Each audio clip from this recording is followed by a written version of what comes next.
देखिए, जिन स्टूडेंट के लिए डाउट रहता है कि उनकी हिंदी और इंग्लिश दोनों बहुत अच्छी है, तो फिर उनके लिए यूपीएससी की तैयारी किस लैंग्वेज के थ्रू करनी चाहिए, मतलब वह इंग्लिश में पढ़ाई करें या हिंदी में पढ़ाई करें, दोनों लैंग्वेज उनकी अच्छी हैं, दोनों में कोई प्रॉब्लम नहीं है।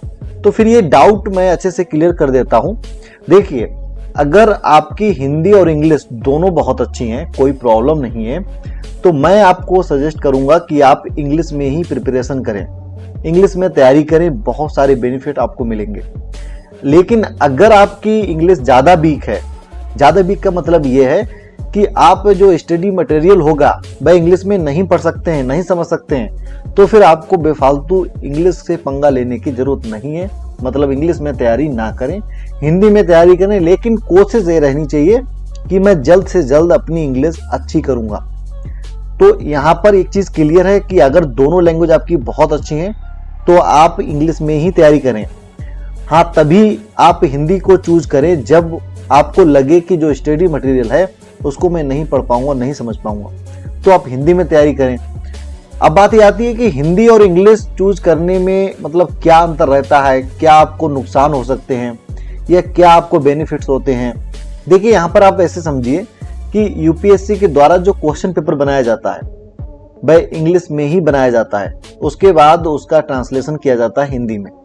मतलब समझ रहे हैं कि उनका मेन फोकस ये रहता है कि आप इंग्लिश पढ़ के ही समझें।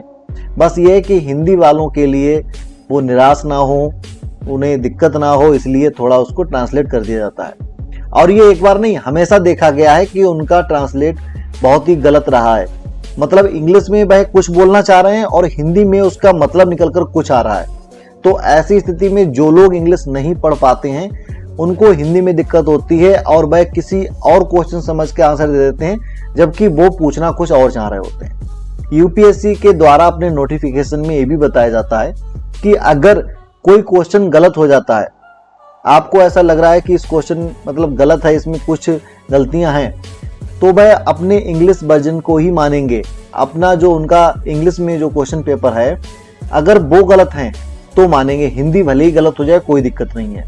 आप यहाँ पर ऐसे समझिए कि कितना बड़ा आपको रिस्क लेना होगा कि अगर कोई क्वेश्चन आपको हिंदी में गलत भी लग रहा है और इंग्लिश में अगर वह सही लिखा हुआ है, तब भी वो क्वेश्चन को गलत नहीं माना जाएगा, उस क्वेश्चन को सही माना जाएगा। और जबकि हिंदी मीडियम वाले इंग्लिश में जो क्वेश्चन लिखे होते हैं उनको पढ़ती नहीं है। देखिए, वह वैसे ही नहीं पढ़ते हैं जैसे मतलब जो इंग्लिश वाले हैं वो जब सॉल्व करेंगे तो अपना इंग्लिश में ही देख के पढ़ते हैं, हिंदी में क्या लिखा हुआ है ये नहीं देखते हैं। देखिए, आप चाहे तैयारी हिंदी में करें, इंग्लिश में करें, लेकिन आपको हमेशा ये चीज़ ध्यान में रखनी है कि आपको इंग्लिश जल्द से जल्द अच्छी करनी है। भले ही हमारे संविधान में कुछ कहा गया है, लेकिन आज की कंडीशन और आज का सिस्टम बस यही कह रहा है कि आप हिंदी को छोड़कर इंग्लिश पे जोर दें। और सिस्टम के अकॉर्डिंग, समाज के अकॉर्डिंग नहीं चलोगे तो बहुत से मामलों में आप पीछे रहोगे। आप कहीं पर भी इंटरव्यू देने जाओगे, यही उम्मीद की जाती है कि आपको फर्राटेदार इंग्लिश आती हो। भले ही नॉलेज का जो लेवल है वह चाहे कम हो, लेकिन इंग्लिश आती हो, आप सही माने जाएंगे। तो इसलिए सिस्टम को देखते हुए, लोगों को देखते हुए आपको हमेशा कोशिश यही करनी है कि मैं अपनी इंग्लिश अच्छे से अच्छी करूंगा या करूंगी। बाकी आपको दिक्कत आएगा स्टडी मटेरियल में भी, क्योंकि स्टडी मटेरियल जो होता है वो परफेक्ट जो स्टडी मटेरियल है वह इंग्लिश में ही आता है, भले ही उसका कोई ट्रांसलेट करके आपको हिंदी में दे।